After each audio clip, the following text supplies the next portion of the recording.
આજે ગુરુ પૂનમ છે ને તમને આવો અવસર આપ્યો છે, તો આ અવસર કોને આપ્યો છે? આ અવસર આપને મળ્યો ને મૂંઘા મૂળનો, કે આ અવસરે જ્યાં સુધી સદગુરુને ન સેવી ત્યાં સુધી આ અવસર તો બધાયને મળ્યો છે. મનુષ્ય અવતાર બધાય નથી મળ્યો, પણ બધાય આ અવસરમાં મોજ નથી માણી શકતા. મોજ તો બધાયને માણવી, ભગવાનના દર્શન બધાયને કરવા. કેમ બધાય નથી? આ બધાયના ભાગ્યમાં જ નથી. એટલે સદગુરુ કે ભાગ્ય મળ્યો સત્સંગ બેની, અમને ભાગ્ય મળ્યો સત્સંગ, લાગ્યો અમને ભક્તિનો રંગ.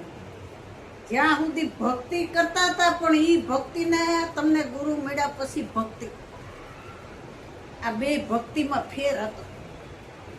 ઓલી ભક્તિ આપણે સમય કાઢીને કરતા, કે કઈક તમે દીવાબત્તી કરો, ત્યાં ધ્યાન ધરવા બેહો, દીવા કરો, વાંચો કાંઈ, તો એમાં સમય જોઈ ને.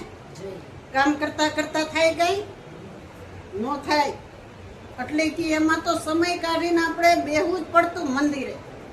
તો તમે એ ભક્તિ કરતા તોય તમને એમ થતું કે આ સવારે મેં 1 કલાક દીવાબત્તી કરીને પૂજા કરી. આ કર્યું ને, તો કર્યું કોને? કે આ કરનારાને ઓળખતા નહોતા એટલે બધું કર્યું, પણ કરનારો ઓળખાઈ ગયો પછી તમારે કરવાનું શું રહ્યું? કે પછી તમારે કાંઈ કરવાનું નથી, પણ તમારે રેણી કેણી એક કરીને સમજણના ઘરમાં સમજણ તમારા મનને આપવાની હતી. મન જ તમે સદગુરુના શરણે પૂછ્યું તો તન મન ધન શીશ હોપતા તો પ્રગટ પ્રભુની ઓળખાણ થાય, નકર થાય. એટલે કે છે આ અવસર મૂંઘા મૂળનો આપણે મળ્યો, જેમ તેમ નથી મળ્યો. અનેક ગામમાં અનેક જગ્યાએ આજ ગુરુ પૂનમ છે, કેટલી બસમાં ગળદી હતી, રોજ ક્યાંય ગળદી હોય, આજ કેટલી ગળદી હતી. ગુરુ પૂનમની રંગીલી રાતડી, રંગા બરાબર આયો રે વાલા. ગુરુ પૂનમની રંગીલી રાતડી, રંગ બરાબર આયો રે વાલા. રંગ બરાબર આયો મારા વાલા, રંગ બરાબર આયો મારા વાલા. આયો મારા વાલા. આયો મારા વાલા. બ્રહ્માનંદ ઉભરાયો મારા વાલા, રંગ બરાબર આયો રે વાલા. બ્રહ્માનંદ ઉભરાયો મારા વાલા, રંગ બરાબર આયો રે વાલા. કે ગુરુ પૂનમની રંગીલી રાતડી, આ પૂનમની રંગીલી રાતડી કીધી કે આજ પૂનમ છે તે અનેક જગ્યાએ સંતો જ્યાં હશે ને પ્રગટ, ત્યાં અનેક એના શિષ્યો બધાય જાય. શું કરવા? કે એક ગુરુનું પદ પૂંજતા 14 લોક પૂજાય છે ને, એટલે એને એના ભગવાન દેખાણો થઈ. નકર ભગવાન તો બધાયની ઘેરે છે નથી, પણ ઈ ભગવાન કઈ બોલતો નથી ને આ ભગવાન તમને જેવું હોય એવું બોલાવે છે. એટલે સંતો કહે છે આ પ્રગટ પ્રભુની મૂર્તિ વસી મારા મન મંદિરની. ઘડનારાએ ઘડી ભાત ભાતની, પણ ઘડનારા ના જે છે આ ઘડનારાને આપણે ઓળખાણ કરાવે, સદગુરુ મળે તો આપણે આપણા ઘટમાં આનંદ થાય, આપણા ઘટમાં અવસરા ઉજવાહે, આપણા ઘટમાં પ્રેમ ભાવ જાગશે. તો કેસે ઘાટે ઉતરાશે પરગટ પરમાત્મા અરૂપ ખેલે છે આ રૂપની. આ બધાય ઘાટમાં એક જ છે કે બીજો? બીજો માનતા તો એ તમે બીતા ફરતા. હવે એક છે તો તમારે કોની? હવે ગમે એવી રાતડી અંધારી હોય તો તમે જાવ હોય તમને ખબર પડે. હું દેહ નથી એટલે મને હવે કોઈની બીક લાગે. દેહ દ્રષ્ટિ હતી ત્યાં સુધી બધાય ભય હતા, ભ્રાંતિ હતી, સંશય હતા, બધું આપણે દેખાતું હતું આ અહીંથી. એટલે પણ સદગુરુએ તમને ચાવી આપી ને આ તાળા ખોલ્યા છે. ખોલ્યા કે નહીં? કે અંતરના તાળા રે આજ મારે ઉઘડાના કાયા નગરમાં તઈ જઈ જઈ કા આ કાયા દેખાતી હતી પણ કાયાની અંદર આ બોલનારો કોણ છે એ દેખાતો નથી પણ બોલનારો છે તો આ કાયા બોલે મન બોલે નકર બોલે હું એટલે કે છે દેખનારો દેખવામાં ન આવે ને દેખાય તો બધું દ્રશ્ય છે આ દ્રશ્ય બધું દેખાય છે પણ દેખનારાને જોવું હોય તો આ ચાવી લેવા જવું પડે ને ગુરુ પાસે ઈ ચાવી આપી તો તમને ઈ તાળા ખુલે તો આ અંતરનો રામ અંતરમાં આપને દેખાય એટલે કે છે મન બુદ્ધિ ચિત્ત વાણી અહંકાર નો મારા મન બુદ્ધિ ચિત્ત વાણી અહંકાર નો મારા અંતઃકરણ નાયા તોર મનારા અંતઃકરણ નાયા કરમનારા ઓહો રે હું તો અમર અનાદિ ઓ રે હું તો અમર અનાદિ. હવે તમારી બરબાદી હોય કે તમને અજર અમર અવિનાશી આત્માની ઓળખાણ સદગુરુના શરણે ગયા તો તમને કરાય છે એટલે તમારે આ મનથી બધુંય કાઢવાનું છે આ સાધન મળ્યું છે ઈ કોઈ ખોટું નથી આ સાધન મળ્યું તો તમે સાધ્ય કરી શકો ને કે આપણે નવું વર્ષ હોય ને કેલેન્ડરનો ડટો લઈ આવી હતી ડટો ટાઈટો હોય ને એટલો કઠણ હોય અને જેમ જેમ પત્તા ફાટતા જાય એમ ઢીલો પડતો એમ આ શરીર બાળપણ હતું જુવાની ગઢપણ હવે વૃદ્ધ અવસ્થા આવી તો કેટલું ઢીલું પડી ગયું ને એમ આપણા મનને ઢીલું પાડવું પડે મન હજી જ્યાં સુધી મનથી તમે બધું કરો છો ને એ જ માયા છે મનને તમારામાંથી કાઢો મનથી મન તમે નથી મનના જાણનારા તમે છો જ્યાં સુધી મનમાં બધું ભરેલું છે ન નીકળે ત્યાં સુધી આપણે ભારે જ લાગશે હળવા ક્યારે થાય કે મન માયામાંથી નીકળી જાય ને તઈ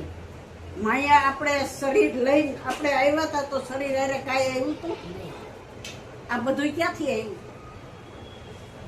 કે શરીર અરે કાંઈ ન થયું તોય તમે કહો આ મારું ઘર તમારું છે તમારું હોય કાયમ ન રહેવું જોઈએ કે આ તો ભાડાનું ઘર છે ને આ ઘરે ભાડાનું છે જો કાયમ રહેશે ને એ તમારું ઘર સાચું છે તો કાયમ રહેશે એની ઓળખાણ તમને સદગુરુએ ત્યારે કે છે અનેક ગામના સંતો પધાર્યા સર્વેને મેં તો ફૂલડેથી વધાઈ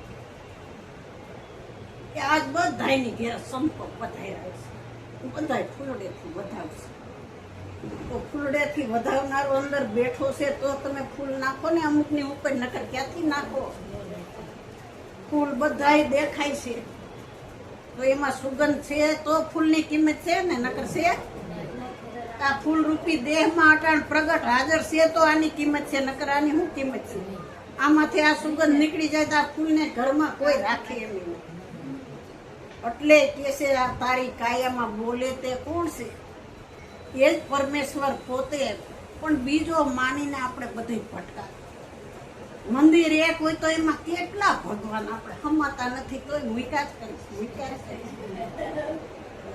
આ ભગવાનને ગળતી નહીં થતી હોય આપણે જરાક ખુરશી અડી હોય ને કઈક ભીડ આવી હોય ત્યાં આખા બેહન થોડા તરત આપણે કહી દઈશું તો આ ભગવાનને નહીં ગળતી થતી હોય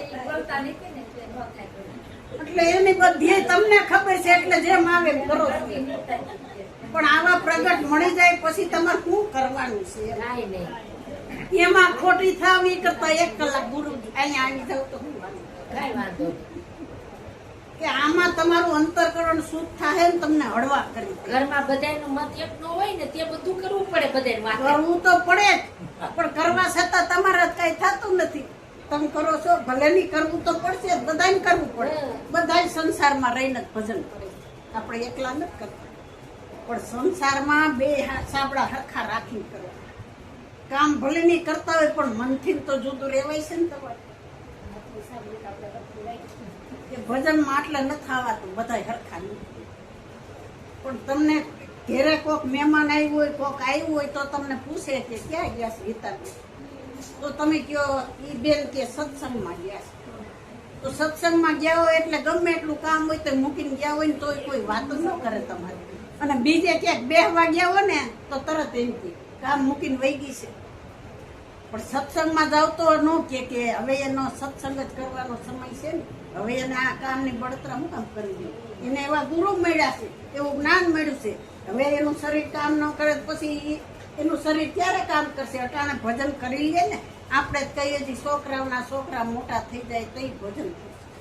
એની વાત જોવાની હોય. આનું થોડું નક્કી કહીએ પડી જાય. એટલે કેસે દેહ પડતા પહેલા તું તને જાણી લે, દેહાતીત પદને પામી લે તો આ જીવન મુક્તિના મળશે લાવ.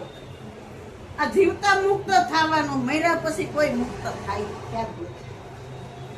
જીવતામાંથી મુક્તિ મેળવી ને પછી ફાવે તે સ્થળે વિશ્વ એક જ બ્રહ્મ ચરાચરમાં છે, નાનું મોટું તજી ગયું. હવે કોણ નાનું કોણ મોટું? બધા હરખા. ઓહો રે, કાયા આવે ને જાય. કાયા કાળી ધોળી ઊંચી નીચી નાની મોટી દેખાય, પણ કાયાનો ઘડનારો તો એવો ને એવો છે, નાનોય નથી મોટોય નથી, અનાદિકાળનો જેમ તેમ છે. અનાદિના થઈએ અમે એકલા રે, ઉભા ન થઈ જાય જો. અનાદિના થઈએ અમે એકલા રે, ઉભા ન થઈ જાય જો. નથી જાવું ને નથી આવવું રે, મોતાયાનો દેખાય જો. નથી આવું ને નથી આવવું રે, મોતાયા દેખાય જો. જો આવ્યા ત્યારે 2.5 કિલો ના હતા, પાછી રાખ થાય ઈ 2.5 કિલો લે. આ શરીરને બાળી નાખે રાખ થાય ને ઈ 2.5 કિલો. અને વચ્ચે વચ્ચે આ 3.5 મણની કાયા આવે છે જાય છે, આવે છે જાય છે. આ કાયા ઉપર જ દ્રષ્ટિ આપી. પણ કાયાનો ઘડનારો છે, ન્યા દ્રષ્ટિ પહોંચી જાય. મૂળમાં પાણી નાખો તો ઝાડું લીલું થાય. મૂળમાં પાણી ન પહોંચે તો ઝાડું લીલું ક્યાંથી થાય? ડાળા પાખડે આપણે પિચકારી માર્યા કરી એમ ઝાડવા લીલા. આ ઇન્દ્રિયો છે ને ડાળા પાખડા છે. આ ઇન્દ્રિયોમાં જ આપણે પડ્યા છે. પણ ઇન્દ્રિયો તો અહીં સુધીની છે ને અગોચર છે ને, એ તમારી હારે આવવાની. ઇન્દ્રિયોના જાણવામાં તો આ આવે એવો નથી. વાણી તો પાછી વળી. આ વાણીમાંય આવે એવો નથી, શબ્દમાંય આવે એવો નથી. એવા તમે છો. એટલે કે છે અમને એવા સદગુરુ મળ્યા રે અમર આત્મામાં. ઓળખવો હોય તો આવો, આ દેહ સહિત ઓળખાય. આ દેહને બાદ નથી કરવો. દેહ હોવા છતાં તમે વિદેહીમાં રહેશો. જનક રાજાને અષ્ટવક્ર ગુરુ મળ્યા તો એની પાસે ધન દોલત માલ ખજાનાનો ક્યાંય પાર નહોતો. તો એને ગુરુ કહેશે તે તારું હોય ને એ મને આપ્યું, નકર એ તો બધું ધન દોલત માલ ખજાના ક્યાં મારા જ છે ને હતા. એના અટાણ છે, એનું શરીર તો વહી ગયું, કેમ આયરે ન ગયા? એટલે કે પ્રાણિયા ભજી લેને કીર્તાર, આ તો સપના જેવો સંસાર છે. આ સપનામાં કોઈના હાથમાં કાંઈ આવ્યું નથી ને આવવાનું નથી. આ તો સંસાર છે ને સપના જેવું. માટે આ સપનામાંથી નીકળવાનું છે. કૂવો ઈ સપનું ખોટું ના અટાણ જાગો છો ઈ સપનું. પણ જાગ્યા પછી આપણે શું કરવાનું? ગુરુ મળ્યા પછી એ સાચું છે. તો એમાં કાયમ રહી અને આવા સંતોના સંગમાં આપણું મનને રાખી અને આ મોજ માણી. સદગુરુ મહારાજની